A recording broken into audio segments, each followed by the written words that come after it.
Today we're going to be painting this creek cutting through a field. I saw this in Iowa. It was a lot of fun to paint. I painted it in plein air first. Today we did it in the studio for you. We'll be looking at edge work in this and how to make blends in a creek. It's just a lot of fun stuff in this scene. So grab your brushes and let's paint along. Back to the studio. Hey, thank you. I'm excited to be with you again. This is a scene I saw from a bridge. I painted it plein air, and now we're going to do it in the studio. I've picked 4 colors: transparent red iron oxide, chromium oxide green, bismuth vandate yellow, and yellow ochre. So these 4 colors I'm going to lay down kind of in a haphazard sort of a way and smear them around. We're going to see what happens. So I think I need the most of that color. Second most of that color, a little bit of green, a little bit of that. This is kind of a strange thing that I do, but I have fun doing it, and sometimes it works out really well. Sometimes it actually makes for cool looking stuff. So once I get started in this, I can begin to see what I need more of. Like I think I need just a little bit more green, and then sometimes I have to get a clean spot on my rag too. That's great. It's a little strange, but I think I like that. I'm kind of wishing it had just a little bit more texture in it. Oh, you're pulling out the fancy brush. This is a chip brush from Walmart, or from Lowe's. Now we're going to switch gears and put it up here. I'm going to try to get this a little closer to what I see, and I realize that I can't do it without white. I was trying to do it without white, and I'm not going to be able to. Now I'm mixing those colors plus white. And that is going to get us closer to the color we need with the white added in. I also have deeper greens up here, which I'm going to just go ahead and try to get those in too while I'm at it, while I'm making a mess with big brushes. And I'm going to put just a little tiny bit of phthalo blue up here too. So what made you decide to try this technique this time? Well, to me it lends itself to that because it's got these textured areas in it, and the way the creek can cut through all that texture, I think it's just going to be a nice feel. So transparent red iron oxide, the phthalo blue, and the chromium green. Those are the 3 colors I'm using to get this dark side of the tree here. And it kind of blends in with the trees behind it, and that's okay. If you don't see a hard edge somewhere, you don't have to put a hard edge in there just because you know there's a separation between the tree and the distant trees. It's not really necessary. Now for the sunny side of that same tree, again I'm using the same colors that I've used in the rest of the painting so far. Yellow ochre, the bismuth yellow, chromium green, a little bit of that transparent red iron oxide. This part goes all the way over almost to the middle of the board, but not quite. A brighter green, a little bit more saturated green, a little less brown in it.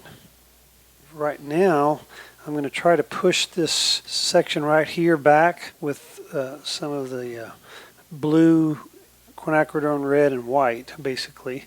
And that's just giving me kind of the color of air. Getting shadow colors right is pretty important to getting things to look right. Also, that serves to soften the bottom edge of that field so it doesn't bring too much attention to itself. So I want to put the stream in there now. Kind of want to map out where it's going to go. So I'm just going to do that real lightly with some paint. Okay, I think I like that. I'm going to put this creek in.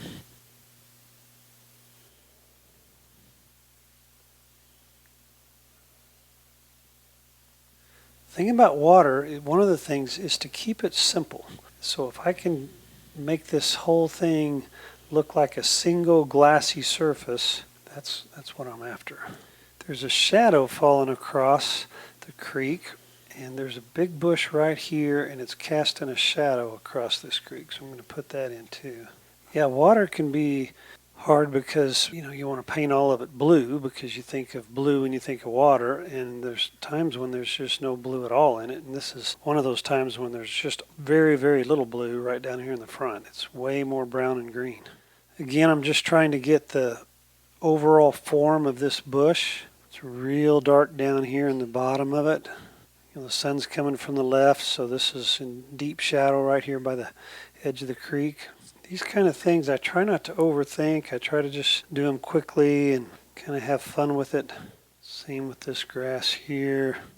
A lot of this is just texture, just trying to add the texture into to make that feel like foreground grasses. All right, I probably need to pause and do that sky. And it's got a lot of turquoise in it, and it's fairly grayed out. So it doesn't have a whole lot of brilliant blue in it. It's more washed out than that. Gonna add just a little bit of green, brownish green color to the sky. Here, that looks good. And what I'm doing now is I mixed up something halfway between the sky and the trees. So it's kind of a muddy, bluish green color, I guess. And that's giving me a new color to blend into the sky and tree to kind of make that edge just a little bit softer. And that bluish color that I've added in also helps to push this line of trees back just a little bit beyond this tree in the foreground. I'm seeing that my blue color for that water could go a little bit more vivid, especially right in here. Let me see if I can put this in and not mess anything up. Oh, it does overlap that shadow a little bit. Yeah, it does. The shadow kind of goes away right in here, Yeah. which I'm not sure I could explain that, why it does that, but it sure looks it that way. And then I have this bright green tree right here, and I said I wasn't going to use my Viridian green, but here I go grabbing it. Well, it separates nicely. Is that why you picked it? Yeah, it's just a very different green color than the other colors I've been mixing.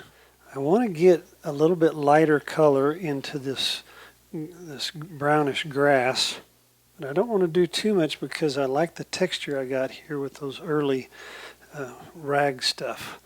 Well, that brightened up a lot, didn't it? Mm-hmm. If I'm painting wet into wet like this, if I can really put a whole bunch of paint on my brush, that will help. Because then I can just lay it down with a real light touch and hopefully keep from blending what's already there. Putting your favorite colors in again. Mm-hmm. Colors that transition. Yep. Okay, I'm going to call that done. All right, hope you had fun painting along with this one. This is a creek I saw in Iowa. I painted it from a bridge with cars whizzing by at 60 miles an hour right next to me. I barely had enough room to do it, but I did. Really glad you joined us. Hope you can join me next time too. Thanks. Hope you enjoyed the highlights in this. If you like it, just click on the link below for the full video.